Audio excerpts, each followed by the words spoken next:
Y semana pasada el gobierno anunció oficialmente que llegan a un acuerdo con SETCO, y que seguro es una noticia positiva para Aruba completo, pero también para Aruba Trade Industry Association, que también quiere que el arreglo aquí lo positivo, que lo crea posibilidad de nuevo, principalmente para San Nicolás. Aqui.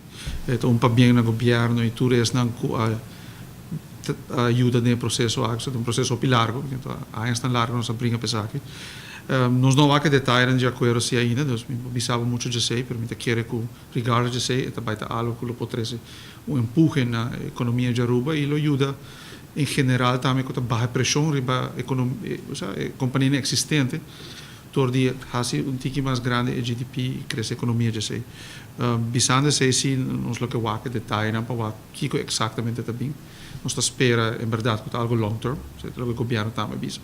So, não lo quer pensar que passa o aqui e acompanhar e volver ser outro, pero se em verdade é algo de long term, e quer algo bom para o país e nós estamos welcome aqui, um para bem na tanto governo e tudo outra com ajuda nessa aqui. E reapertura também hasi com a companhia que no passado último ano que a Sera ou a relocate lo vai back na ora tem hopi gente atrás em área de mesa tá criar oportunidade para sabe abrir o canal para gente comer em shop sabe te querer banco na mesa lo pode mais transação hopi gente que tá trabalhando na lugar de minte praia of de outro bar na lo pode na compras na ibnames of e tudo isso tá criar spin-off que tá positivo para o bairro de querer tudo Main Street de San Nicolás lo pode revival dessa aqui também.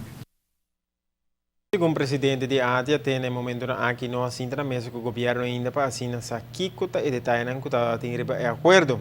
ATIA ainda está pendente de reunião com o governo para assinar com logiba e mensagem aqui na membro de ATIA para assinar na onde tem oportunidade para tour.